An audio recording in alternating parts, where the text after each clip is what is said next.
Association has to deal with. So, Michael? Thank you. Thank you, John. I won't keep many of you long. I know you've heard some great remarks and comments, and they're all incredibly important and really capture what I think is the nature of what we're talking about, in that we know that we can do better than what we're doing right now for not only folks in Massachusetts, but throughout the nation. When I listen to all the comments that have been heard, in my very simplistic way, I think the one word that comes to mind about what's going on in Washington is shameful. It is absolutely shameful that in this country, we have some of the best and the brightest, and people who care, that we're faced with a situation where people are not willing to even talk and are willing to put people in harm's way rather than do the right thing for them. That, my friends, is shameful. Now, I'll tell you, there's three things I'd like to say to you regarding that. First is just to remind folks that I agree with Congressman Lynch and all of the folks, by the way, that are part of our congressional delegation that did an excellent job in talking about it, and the advocates who are behind me and some of the provider associations. But we need to remind everyone, again, as Congressman Lynch, this is not a budget exercise. This is not something that you sit around with a green shade or with a pencil and an eraser and you start fixing numbers. This is not about numbers.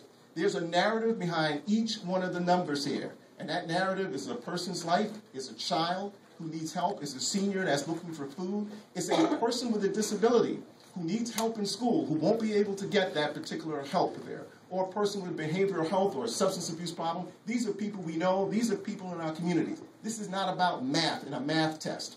This is about a test about who we are as a people and our values and the cause. So let's be clear about that. Second thing I want to say is, Massachusetts, we're already having some difficulties and challenges with our state budget, as you well know. For all of us who depend on that state budget primarily to fund services, we've got to do the right thing, and the right thing is to raise a revenue package, right, to pay for the services we need.